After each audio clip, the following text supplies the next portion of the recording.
오늘 베드로전서 3장 15절 같이 한번 같이 읽겠습니다. 베드로전서 3장 15절 말씀인데요. 같이 한번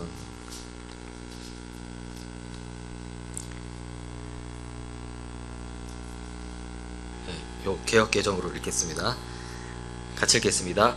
너희 마음에 그리스도를 주로 삼아 거룩하게 하고 너희 속에 있는 소망에 관한 이유를 묻는 자에게는 대답할 것을 항상 준비하되 온유와 두려움으로 하고. 네, 오늘 그 풍성한 삶으로의 초대라는 그 김영국 목사님의 책인데요. 이 교재의 마지막 시간입니다. 네, 7번째 마지막 시간인데 한번 같이 살피면서 같이 나누는 시간을 가졌으면 좋겠습니다. 이 풍성한 삶으로의 초대 이 교재를 이렇게 하면서 저자가 몇 가지를 좀 이렇게 이야기했었는데요. 제일 처음에 이야기한 것이 이제 세 가지 문과 세 가지 장애물이었습니다. 그러니까 그리스도인이 되는 데 있어서 이제 들어오는 세 가지 문이 있는 반면에 또 세 가지 장애물이 있다라고 그렇게 이야기를 하죠.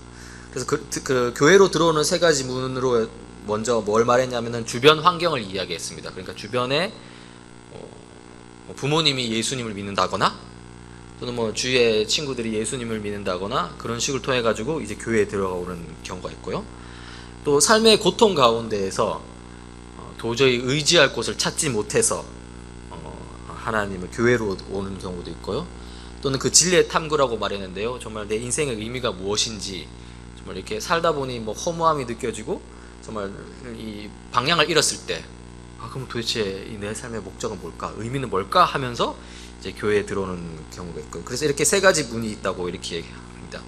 그런 반면에 또 세 가지 장애물이 있다고 그렇게 말하는데요. 하나는 뭐냐면 비도덕적인 교회라는 거죠. 그러니까 기독교인들이 말로는 또는 그 가르치는 성경 내용으로는 되게 거룩하게 잘 이야기하는데 실제 삶에 있어서는 그것을 따라가지 못하는 그런 모습을 볼 때 난 절대 교회 안 다닐 거야.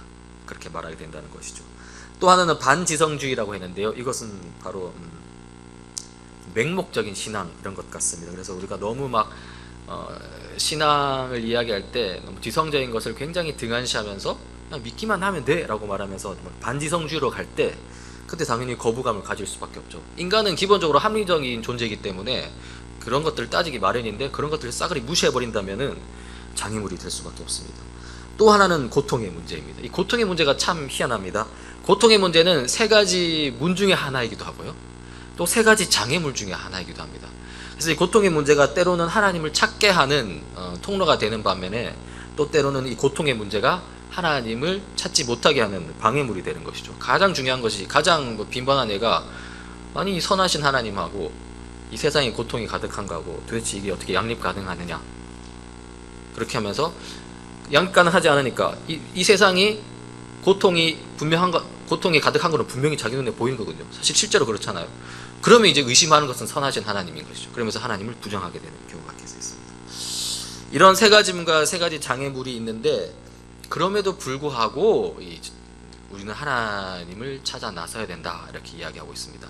그렇게 말하는 첫 번째 이유가 이제 소통하시는 하나님이라고 그랬는데요. 결국 모든 인간은 종교적이고 그 안에 종교성이라는 그 종교적인 씨앗을 가지고 어떤 신적 존재를 구하게 되어 있는데 그렇다면은 수많은 신들 중에서 하나님이 최고다라고 이야기하는 것이죠. 왜냐하면 다른 신들은 결코 소통하지 않거든요. 결코 소통할 수 있는 통로를 주지 않습니다. 인간으로 하여금 스스로 하나님을 찾게 만드는데 하나님은 그렇지 않고 스스로 자신의 뜻이 무엇인지 자신의 생각이 무엇인지 역사 가운데 드러나 보여주신 것이죠. 그것이 바로 성경이라는 것입니다. 그래서 하나님은 다른 신들과는 달리 다른 우상들과는 달리 성경과 성령을 통해 인간과 소통하신다는 거죠. 그래서 성경이란 거 무엇이냐 했을 때 이 성경이라는 것은 하나님의 뜻을 기록해 놓은 텍스트다. 그렇죠. 객관적인 진리죠. 이건 뭐 누가 다시 쓸 수도 없는 문제고 다 누구나 100사람이면 100사람 요걸 읽으면 그대로 이렇게 딱 읽는 것이죠. 그렇죠. 그래서 이 성경을 통해서 하나님의 뜻을 알 수 있는 거죠. 이건 굉장히 중요한 것입니다. 다른 종교와 비교해 봤을 때 이 성경이 있다는 것은 굉장히 핵심적이고 중요한 사실인데 이것이 없다면은 하나님을 알 수 없는 것이죠. 그런데 우리가 이 성경을 아까 말했듯이 100이면 100사람 다 못 읽으면은, 만약에 베드로 3장 15절을 읽으라 그러면은 당연히 너희 마음에 그리스도를 주로 삼아 이렇게 다 읽습니다. 근데 이것을 읽는 것과 별개로 그것을 이해하고 받아들이는 것은 사람마다 다 다른 거죠. 어떤 사람은 그것을 정말로 하나님 뜻 가운데서 잘 받아들여서 그 마음판에 새기는 반면에, 어떤 사람은 그것을 읽고도 이건 난 못 받아들여 하는 경우가 생기는 것이죠. 그렇게 되는 결정적인 차이가 뭐냐면은 바로 성령 하나님의 도우심이라고 하는 것입니다. 성령께서 신자에게 믿음을 주셔서 성경을 이해하도록 하셔야 된다는 것이죠. 그래서 이것은 주관적 진리라고 말했는데요, 사람마다 그 성경을 해석하는 그들이 다 다릅니다. 물론 다 다르다 해서 그 중에 하나만 옳다는 것이 아니라 전체적인 방향이 옳게 가느냐 아니면 나쁘게 가느냐인데, 이제 그런 어떤 성령 하나님의 도우심 가운데서 이제 바르게 이해할 수 있다는 거죠. 그래서 하나님께서는 소통하시되 성경과 성령을 통해 소통하신다, 이렇게 말하는 것입니다. 그러면은 이 성경을 통해서 소통하시는데, 그럼 성경의 내용이 뭐냐? 라고 우리가 질문을 던질 수 있겠죠. 그게 뭐냐면 바로 창조, 타락, 구속, 그리고 완성에 이르기까지 그 내용들이다 라고 말한 것입니다. 그래서 창조는 뭐냐? 세상을 선하게 창조하시고 인간을 하나님의 형상으로 창조하셨다는 것이죠. 세상을 선하게 창조하셨다는 것이 굉장히 중요합니다. 사실 우리가 아까 살펴보았듯이 우리가 사는 세상에는 고통이 너무 많기 때문에 이것을 해석하기 위해서 사람들이 어떻게 하냐면은 이 선하신 하나님의 존재를 놔두고 그와 동등하게 악한 신이라는 존재를 내세워서 이렇게 선악 이원론의 구도로 이끌어 가거든요. 그래가지고 마치 뭐 거룩한 것과 성스러운 것을 나눠서 삶을 온전히 하나님께 드리기보다는 일부분은 선하니까 하나님께 드리고 일부분은 원래부터 한 거니까 그냥 마음대로 살아도 돼, 이렇게 가는데요, 성경은 그렇지 않다고 말합니다. 성경은 비록 고통이 있을지라도 거기에 대한 원인은 뒤에서 이야기합니다. 타락에서 이야기하는데요, 근본적으로 하나님께서 이 모든 것을 선하게 만드셨기 때문에 이 모든 것에 대해서 우리가 하나님의 뜻을 묻고 구해야 된다라고 이야기하는 것이죠. 세상을 선하게 창조하시고 인간을 하나님의 형상으로 창조하셨다. 그래서 하나님의 형상으로서 우리는 이 세상 모든 영역을 올바르게 다스릴 필요가 있다라고 이야기하는 것이고요. 그 다음에 이제 그럼에도 불구하고 그렇게 창조를 통해서 하나님께서 선한 계획을 이끌어 가시려고 딱 일을 진행시켰지만은 우리가 인간의 범죄로 말미암아서 인류와 세상이 타락되었다라는 것을 우리가 알게 되는데요, 성경에서 그것을 이야기합니다. 그래서 이 세상의 고통에 대해서 많은 사람들은 무지하기 때문에 그렇다, 뭐 어떤 이유 때문에 그렇다라고 이야기하지만 성경은 이 세상의 고통에 대해서 왜 그러냐면은 그 원인은 무엇이냐면 우리 인류의 죄 때문에 그렇게 되었다라고 분명하게 이렇게 이야기합니다. 그래서 인류만이 아니라 인류의 다스림을 받는 세상 또한 타락하게 되었다라고 말하고요. 그리고 성경은 거기에서 그치는 것이 아니라, 그러면은 이렇게 문제가 많은 이 세상을 어떻게 할 것인가? 하나님은 그대로 이것들을 내버려 두실 것인가? 아니면 어떤 조치를 취하실 것인가 했을 때 성경은 무엇이라고 말하냐면 하나님께서 세상을 그대로 내버려 두시지 않고 구원하시기에 위해 어떤 일을 행하셨다는 거죠. 그 이야기가 바로 구속의 이야기입니다. 성경 지난주 우리가 창세기 3장을 통해서 타락 이야기를 살펴보았지만은 사실상 창세기 3장부터 끝까지 다 구속에 대한 이야기입니다. 하나님께서 이 세상을, 이 인류를 어떻게 구속하기 위해서 어떻게 무슨 일을 행하셨나에 관한 이야기들이 성경에 쭉 있는 것이죠. 그래서 타락한 인류와 세상을 구원하시기 위해 예수 그리스도께서 이 땅에 오심에 대한 이야기입니다. 구약은 예수님께서 이 땅에 오실 것들을 바라보면서 예언을 하고요, 신약은 예수님께서 이 땅에 오신 것들에 대해서 그것이 이미 실현되었음을 보여주면서 믿으라 라고 우리에게 요청을 하는 것이죠. 그래서 창조, 타락, 구속의 이 성경 이야기를 쭉 펼쳐준 다음에 그 다음에 우리에게 요청하는 것입니다. 너희들은 어떻게 반응할래? 라고 이렇게 하나님께서 우리에게 이렇게 물으시는 것이죠. 그래서 예수 그리스도를 통한 구속에 대해 우리는 어떻게 응답할 것인가, 이렇게 하는 것이죠. 여기에 대해서 크게 여러 가지 반응이 예스도 있고 노도 있고 그 중간의 지점이 있을 수도 있는데요, 중간 지점의 사람들에 대해서 한번 먼저 좀 다뤄봤으면 좋겠습니다. 중간 지점에 있는 사람은 어떻게 반응하냐면 나는 시간이 좀 필요해요 라고 이렇게 이야기하죠. 예수님을 주인으로 영접한다는 것은 사실 굉장히 큰 변화를 요청하는 것입니다. 지금까지와는 다른 삶을 살겠다는 것이죠. 또 다른 삶을 살겠다는 중대한 결단이라는 것이죠. 그래서 사실 이렇게 어떻게 할 것인가라고 묻는 이 하나님의 부르심 앞에서 우리가 망설이는 것들에 대해서 어느 정도 좀 이해할 수 있습니다. 그렇죠? 그래서 이 망설이는 사람들에게 또는 망설이는 나 자신에게 우리가 그럼 어떻게 할 것인가를 좀 한번 살펴보려고 하는데요. 이제 나는 시간이 좀 필요해요라고 말하면서 이제 말한 첫 번째 그 이유를 뭐라고 드냐면은 역시 장애물을 듭니다. 아까 세 가지 장애물의 이야기였는데 그 중에 하나가 지적인 장애물이죠. 근데 이 지적인 장애물은 사실상 장애물로 두기에는 조금 좀 이게 좀 무리가 있는 것이라고 볼 수 있습니다. 왜냐하면은 이게 사실 이 지적인 장애물은 하나님 편에서의 문제가 아니라 우리 편에서의 문제이기 때문에 그렇거든요. 사실 우리가 신앙을 가진다, 하나님을 믿는다라는 것은 굉장히 쉽지 않은 것입니다. 그러니까 하나님을 믿는다는 것은 하나님에 관한 것인데 이 하나님과 나 자신의 이 그 무한한 간극을 메꾸기가 굉장히 쉽지 않습니다. 그 가운데서 내가 지적으로 뭔가 하나님을 좀 파악을 해가지고 받아들이겠다. 이건 어떻게 보면은 인간이 자기 자신의 어떤 한계를 무시한 약간의 교만일 수도 있다는 것이죠. 거기에 대해서 그래서 우리가 이렇게 말할 수 있습니다. 지적인 문제는 우리 한계에 따른 문제이지 이거 뭐 하나님과 직접적으로 관련된 것은 아니야라고 좀 이야기할 수 있는 것이죠. 그래서 우리가 뭐라고 얘기하면은 그 지적 장애물을 가지고 no라고 말하기보다는 그거는 좀 이렇게 옆에 두고 다시 한번 하나님 성경으로 들어가는 보는 것은 어때? 라고 우리가 한번 이웃에게 짐을 던질 수도 있고 나 자신에게도 짐을 던질 수 있는 거예요. 성경을 읽으면서 이해가 좀 안 돼요. 그렇지만 거기에 대해서 나 이해가 안 되기 때문에 난 노 할 거야가 아니라 좀 더 기다리면서 이제 지켜보는 것이죠. 또 하나는 기독교인의 위선입니다. 이것은 합당한 문제 제기죠. 사실 여기에 대해서 우리가 할 말이 별로 없습니다. 기껏해야 할 수 있는 말은 예수를 따르는 진정한 공동체가 어디에든 있기 마련입니다 라고 말하면서 정말 우리의 잘못을 인정하고 우리가 그렇게 되지 않음에 대해서 되지 않으려고 애를 쓰고 있다 라고 이야기해 줄 수밖에 없는 것이죠. 그래서 사실 이거는 우리 교회 공동체를 생각할 때 우리 교회 공동체는 정말 어떠한가를 한번 생각해 보아야 되는 것이죠. 스스로를 돌아보아 정말로 이 위선에 빠지지 않도록 정말 거룩함을 유지하도록 애써야 될 문제라고 생각합니다. 그리고 또 하나는 이제 고통의 문제입니다. 고통의 문제는 이제 언뜻 보기에는 합당한 문제 제기처럼 보이는데요. 그러나 근본적으로 따지고 보면은 사실 고통의 원인은 우리 인류의 죄 때문이기 때문에 그렇거든요. 물론 그렇다 해가지고 개인적인 인과응보는 안 된다고 그랬는데 제가 경험한 그러니까 들은 이야기들인데 이런 경우가 있습니다.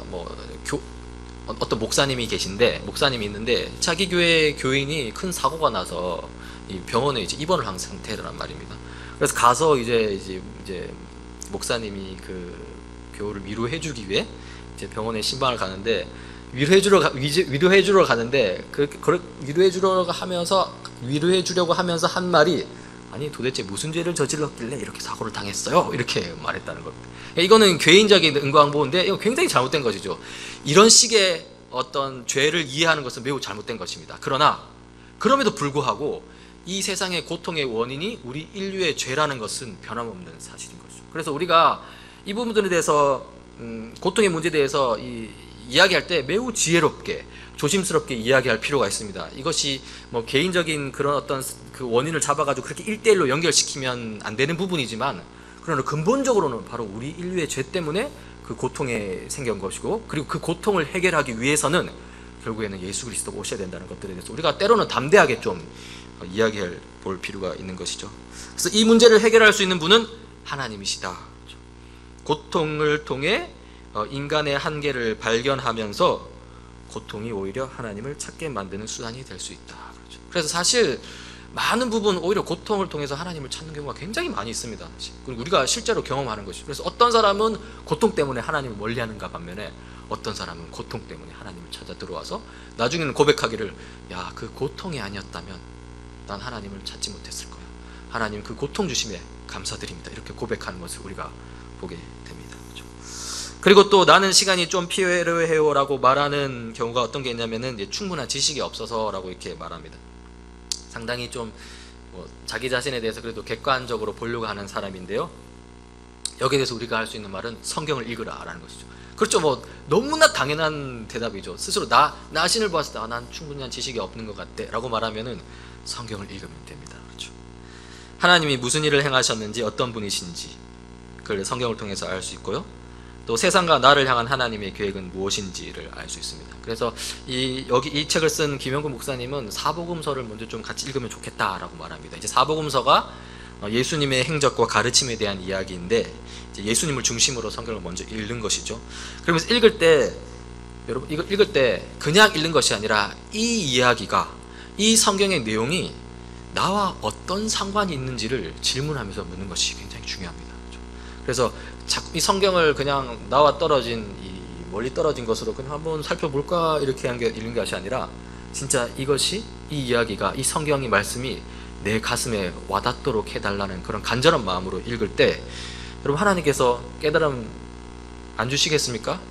반드시 주십니다. 그 다음에 나는 시간이 좀 필요해요 라고 말하는 사람 중에 침체기에 빠진 사람들이 있습니다. 이것은 이제 그리스도인이 된다는 것에 대해서 약간 피상적인 이해에 머무를 경우에 이렇게 될 수 있는데요.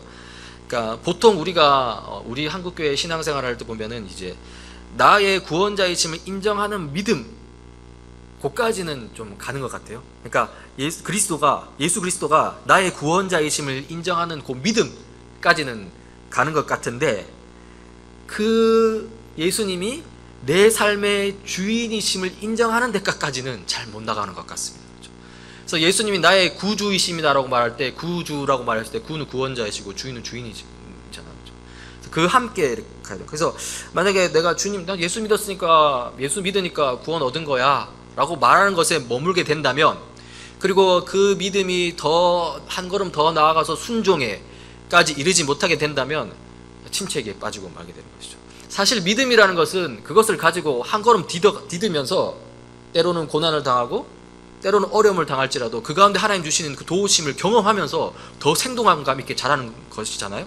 근데 그거 없이 난 예수님 믿으니까 구원받았어, 오케이 끝, 이렇게 버리면 그러면 침체기에 빠질 수밖에 없는 것이죠. 성장이 없는 것입니다. 그래서 외적인 기독교 문화에만 적당히 적응된 상태라고 말할 수 있는 것이죠. 그래서 하나님의 부르심에 대한 응답은 단순히 지적으로 동의하는 것에만 그치는 것이 아니라, 한 단계 나아가서 감정적으로 막 기뻐하는 것에만 그치는 것이 아니라 실제적으로 의지적으로 행동하는 것까지 나가는 것이라고, 것을 우리가 좀 기억할 필요가 있습니다. 그러면서 이제 진실한 추구를 이제 요청하는데요. 하나님을 믿는 것은 단순히 어떤 종교를 선택하는 것 또는 어떤 마음의 수양을 하는 것이 아니라 삶의 방향을 바꾸는 것이다. 그래서 진지하게 생각해야 됩니다. 그래서 어쩌면 나는 시간이 좀 더 필요해요 라고 말하는 것들에 대해서 우리가 너 왜 그렇게 하냐? 그렇게 할 필요가 없는 것이죠. 오히려 어쩌면 더 자기 자신에 대해서 정직한 것이라 할 수 있습니다. 그럼에도 불구하고 거기에만 그치면 안 되는 것이죠. 거기에 대해서 우리가 스스로 좀 우리가 독려할 필요가 있는 것이죠. 그래서 그 구체적인 지침을 주는데요. 하루에 20-30분씩 성경을 읽어라. 여러분, 이 성경이 굉장히 중요합니다. 그렇죠? 성경을 읽을 때 아까 그냥 읽지 말고 기도하면서 읽어라. 그래서 어떻게 성경 읽을 때 그냥 읽지 말고 어떻게 하냐면은 그 전에 기도하는 거예요. 실제 이렇게 기도하면 됩니다. 하나님이 정말 예수님이 되어서 오셨다면 내가 성경을 읽는 동안 깨닫게 해 주십시오 라고 기도하는 것이죠. 저자는 하루에 30분씩 40일을 해보라고 이야기합니다. 그러면은 하나님이 반드시 만나주시지 않겠냐고 말하는데, 저 또한 거기에 깊이 동의합니다. 제가 또 하나님을 만난 경우가 그랬기 때문에 제 경험일 수도 있겠지만, 아마 이게 보편적으로 모든 사람들이 하나님을 만나는 경험들이 보통 성경을 통해서 만나는 것 같습니다. 저는 고등학교 때 하나님을 만났다라는 체험을 했었는데요. 고등학교 2학년 때인가 3학년 때인가 지금 기억이 안 나는데, 하여튼 공부 때문에, 학업 때문에 굉장히 힘들었습니다. 힘드니까 이거 뭐 어떻게 해야 되냐 하면서 의지할 때가 저는 하나님밖에 없겠더라고요. 그래가지고 막 점심시간에 이제 시간을 따로 내가지고 이제 좀 성경을 읽어야겠다 하면서 이제 성경을 쭉 읽기 시작했었습니다. 그때 아마 방학 중이었던 것 같아요.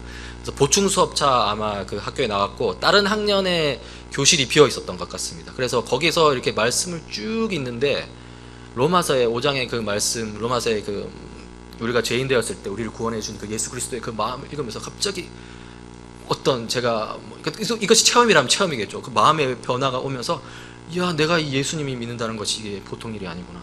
정말 예수님께서 내게 베푸신 은혜가 이만큼 큰데 내가 이거 별것 아닌 것 같고 너무 이거 힘들어하고 있는 것은 아닌가 라는 것들을 체험하는 것을 좀 경험했는데요. 이것이 개인적인 경험일 수도 있겠지만 아마 이 구체적인 지침 하에서 충분히 우리가 이해할 수 있는 것이 아닌가 싶습니다. 모든 사람들은 성경을 통해서, 아마 거의 대부분 모든 사람은 성경을 통해서 하나님을 만나게 되는 것이죠.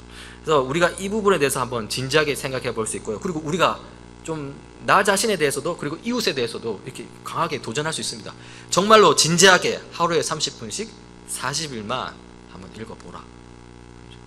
그러면 아마 하나님께서 응답해 주실 것이라고 저는 믿는데요. 뭐 아닐 수도 있습니다. 그렇지만은 그렇게 해주실 것이라고 저는 믿습니다. 그렇게 하면서 이제 고백하는 것이죠. 나는 예수님을 주로 삼고 살아갑니다. 라고 말합니다. 나는 예수님을 주인으로 삼고 살아갑니다. 라고 고백했을 때 그것이 의미한 바는 하나님의 무조건적인 사랑을 누리면서 하나님의 역사에서 자기 인생의 목적을 찾아가는 것이라고 할 수 있는 것이죠. 그러니까 성경에 나타난 그 우리를 향한 하나님의 사랑을 받아들이는 것이죠. 그래서 다른 누구에게 인정받거나 또는 다른 사람과 비교해가지고 내가 우월감을 느낄 필요가 없이 그냥 하나님을 통해서, 하나님으로 인해서 사랑받는다는 것, 하나님께 인정받는 것, 그것으로 충분한 상황이 되는 거죠. 사실 우리 인간의 삶에 있어서 행복을 이야기할 때 그것을 가로막는 가장 큰 것 중에 하나가 비교의식이거든요. 사실 이 비교만 아니면은 충분히 행복할 수 있는데 비교를 해가지고 굉장히 불행해지는 경우가 굉장히 많이 있지 않습니까? 근데 성경은 거기에 대해서 뭐라 하냐면은 비교하지 마라. 내가 네 앞에 있지 않느냐. 나로 인해 충분하라. 라고 하나님께서, 예수 그리스도께서 그렇게 말씀하시는 것이죠. 그래서 하나님의 무조건 사랑을 누리면서 그 다음에 하나님의 역사에서 자기 인생의 목적을 찾아가는 것. 성경을 보면은 거기에서 하나님께서 하신 말씀들을 읽으면서 자기 자신이 해야 될 일을 발견하게 되는 것이죠. 세상은 무언가 거창한 일을 하라고 말하지만 성경은 꼭 거창한 일이 아닐지라도 지금 네가 있는 그 자리에서 네가 할 것이 무엇이 있다라고 분명히 말해주거든요.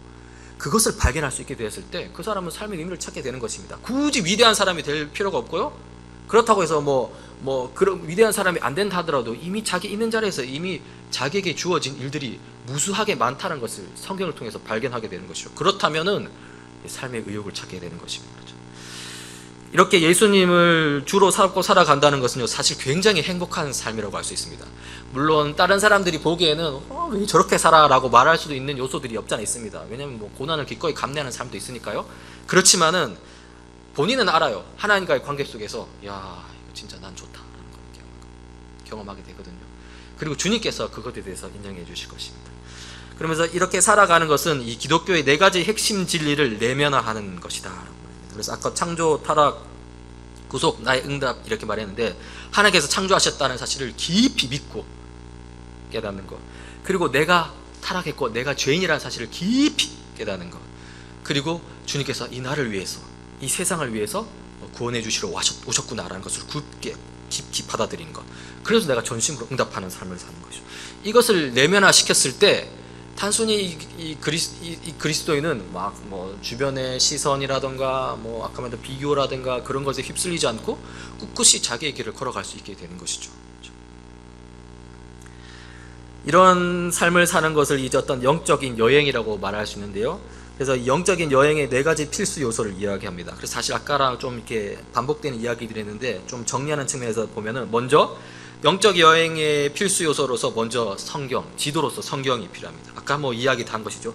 내 인생의 주인이신 하나님을 따라 살기 위한 인생의 지도가 필요하다. 거기에는 나를 향한 하나님의 무조건적인 사랑이 있고 거기에는 나의 삶의 목적이 있는 바, 거기에서 내가 삶을 살아갈 힘을 얻고 또 나아갈 방향을 보게 되는 것이죠. 그래서 성경을 읽고 묵상하지 않는 그리스도인은 성장할 수 없다라고 단언할 수 있습니다.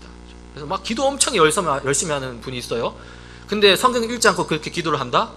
그러면은 우리가 옆에서 좀 조언을 해줘야 됩니다. 정말 성경을 읽으면서 기도하라고. 그렇지 않고 기도하면은 방향이 굉장히 꺾여가지고 자기 자신을 하나님으로 삼고 기독교를 굉장히 오해할 수 있는 것이다라는 것이죠. 그 다음에 2번째가 성경을 통해 역사하시는 성령 하나님을 의지하는 것이죠. 그래서 인도자 성령 하나님이죠. 성령 하나님은 우리가 성경을 잘 이해할 수 있도록 도우신다. 그렇죠. 그래서 성경을 통해 객관적 진리를 얻었다면, 그렇죠. 이거 100사람이 다 같이 읽어도 다 똑같이 읽잖아요. 근데 그것을 우리의 내면에서 우리를 인도해 주는 성령님을 통해서 이것을 주관적으로 자기에게 확 가져오게 되는 것이죠. 그래서 성령 하나님의 도우심이 굉장히 필요합니다. 그래서 누누이 말하지만 성경을 읽을 때 그냥 책 읽듯이 이렇게 읽는 것이 아니라 하나님, 이 성경 말씀을 통해서 내게 주신 말씀은 무엇인지, 또 나의 인생 가운데 주신 말씀은 무엇인지 간절히 구하는 마음으로 기도하는 거죠. 그래서 저는 기도할 때 추천하는 것이 그냥 막 기도하기보다는 말씀을 딱 붙들고 기도하는 것이 가장 좋다고 생각합니다. 그래서 만약에 하루에 뭐 10분을 기도한다, 20분을 기도한다, 30분을 기도한다 할 때 그냥 막 엎드려서 30분 기도하는 것이 아니라 먼저 성경을 앞에 10분을 읽는 거예요.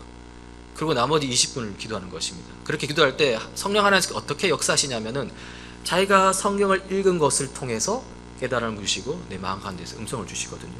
그래서 그렇게 하면은 방향이 흐트러지지 않고 올바로 나갈 수 있는 것이죠. 그래서 요 부분을 좀 말씀드리고 싶은데요. 성령님은 성경의 가르침에서 벗어나지지 않는다. 제가 아까 말씀드렸듯이 막 기도만 열심히 하는 것이 문제가 될 수 있다는 게, 제가 그 어떤 이야기를 들어서 있습니다. 한때 제가 학생 때 우리 산에 기도하러 많이 가지 않습니까? 그래서 철야기도 가고 막 교회에서 이렇게 봉고차 몰고 이제 산에 기도원 가가지고 철야기도도 하고 막 새벽기도도 하고 그런 기억들이 있는데요. 우리가 그런 이야기를 하면서 우리는 이렇게 되지 말아야지 한 이야기가 있습니다. 그게 뭐냐면은 어떤 사람이 정말로 밤새 철야하고 기도 들어간 거예요. 그래서 몇 시간을 엄청 간절하게 기도를 했습니다. 몇 시간을 엄청 간절하게 기도를 하는데 갑자기 그 사람이 눈이 확 밝아지면서 천사의 형상을 한 것이 확 나타나는 거예요. 그러면서 그 사람에게 뭐라고 말했냐면은, 지금 네가 네 오른손에 있는 그 돌을 들고 네 손을 찍어라, 이렇게 말했다는 거예요. 그래서 그 사람이 어떻게 했냐면 이렇게 들고 찍었다는 거예요. 정신이 퍼쩍 들었겠죠. 여러분, 이때 나타난 이 천사의 그거는 과연 하나님이라고 할 수 있을까요? 성령 하나님이라고 할 수 있을까요? 제가 볼 때는 사탄이 천사로 가장한 것이라고 생각합니다. 그 사람이 너무나 간절한 마음으로 기도하긴 하는데 그것이 방향을 잃고 정말 하나님의 뜻을 구하기보다는 내 자신이 원하는 것을 굉장히 얻기 위해서 그렇게 만들었을 때 사탄이 틈타는 것이죠. 얘 봐라, 이거 하나님 뜻 구하기보다는 자기 뜻 구하네, 옳지, 내가 한번 어떻게 해봐야겠다 하고 이렇게 등장하게 되는 것이죠. 그래서 우리가 성령 하나님을 구한다, 기도를 한다 했을 때 역시 중요한 것은 성경입니다. 성경을 바탕으로 성령 하나님을 구하고 기도를 해 나가야 된다는 것이죠. 그 다음에 세 번째는 신뢰입니다. 신뢰가 아니라 믿음이라는데요. 선명한 지도가 있고 든든한 인도자가 있다. 그런데 그 지도와 인도자를 신뢰하지 않는다면 아무 소용이 없는 것이죠. 그렇죠. 아무 소용이 없잖아요. 그게 지도가 있고 든든한 인도자가 있으면은 따라가면서도 신뢰하지 않으면 굉장히 불안한 거예요. 이거 내가 지금 가는 길이 맞나? 그래서 굉장히 불안한 겁니다. 계속 흔들리는 것이죠. 사실 우리가 그런 경우를 많이 경험하는 것이죠. 성경에 있고 성령 하나님의 진도를 받는다고 그러지만은 막 이 세상의 이 시대 정신에 휩쓸려 가지고 이렇게 이리저리 흔들릴 수가 있는데요. 그래서 참된 믿음이 필요하다는 것입니다.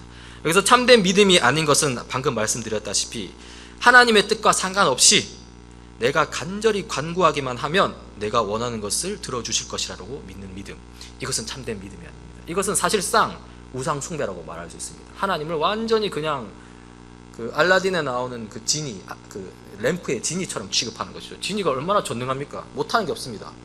근데 지니는 그 알라딘 주인공의 주인입니까? 종입니까? 종이잖아요. 그렇죠.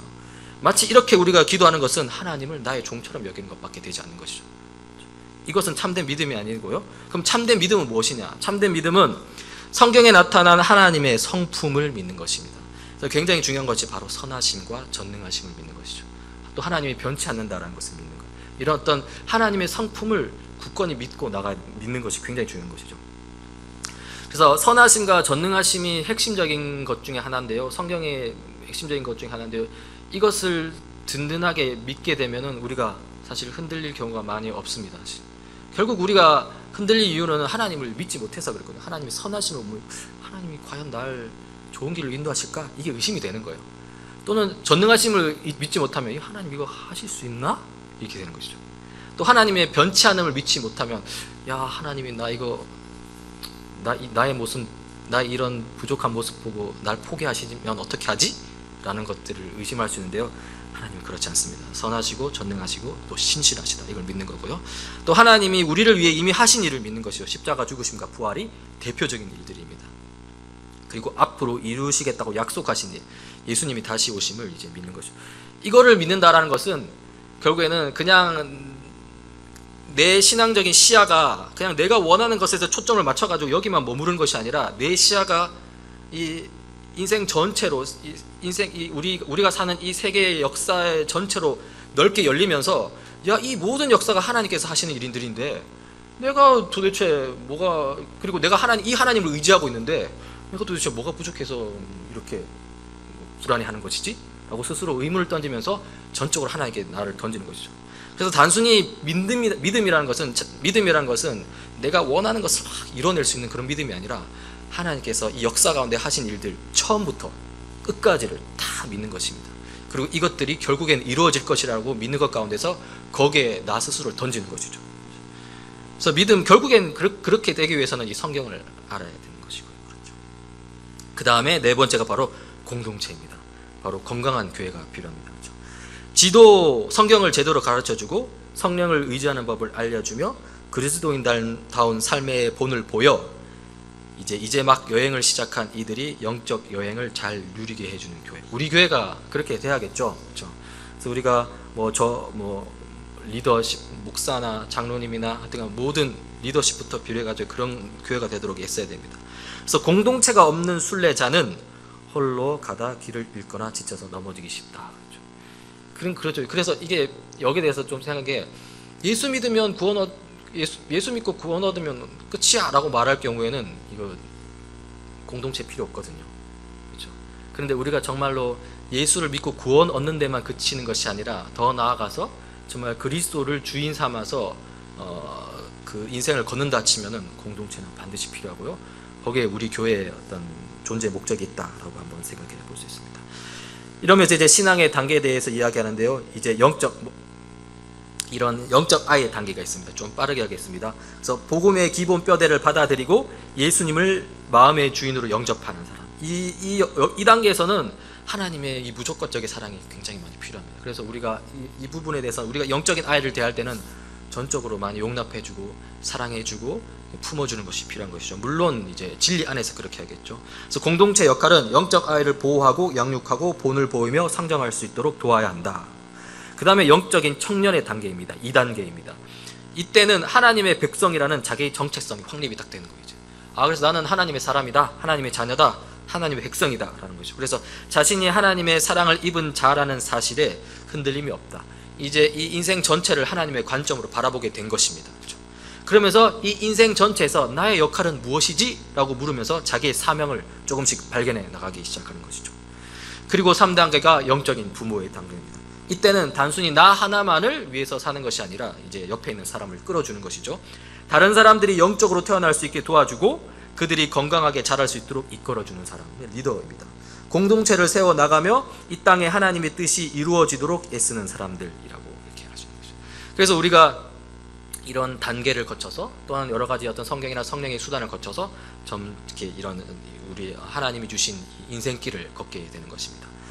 계속되는 우리의 여행이라고 했는데요. 이 저자가 쓴 글을 한번 직접 제가 한번 쭉 읽으면서 이렇게 마무리 진행을 하겠습니다. 우리는 주님을 만나는 날까지 이 영적인 여행을 계속해 나갈 것입니다. 그렇습니까? 계속해 나가는 것입니다. 흠 많고 부족한 우리 인생을 부르셔서 무조건적인 사랑을 주시고 삶의 목적을 찾게 해주신 하나님의 사랑을 누리며 우리는 살아갑니다. 하나님이 깨지고 아픈 세상에서 그의 백성, 그의 공동체를 통해서 그분의 다스림을 드러내는 일을 하고 계심을 알면 어떻게 해서든 자기 자리에서 자신의 몫을 찾아 감당하고 싶은 꿈이 생깁니다. 그래서 세상과 교회에서 자신의 역할을 찾아 자신을 이끄시는 하나님을 따라 우리의 여행을 계속합니다. 겉으로는 아무 문제가 없어 보이지만 크고 작은 상처와 삶의 혼란으로 내면의 어려움을 겪고 있는 우리 주변의 귀한 친구, 친지, 동료, 가족들이 이 모든 문제를 근원적으로 해결하시는 예수님을 만날 수 있도록 좋은 디딤돌이 되어 주십시오. 그리고 이 깨진 세상이 완전히 회복되는 세상에서 주님 다시 오시는 그날에 우리가 걸었던 삶의 여정을 나누게 될 날이 있기를 기대합니다. 그날이 올 때까지 모두들 강건하십시오.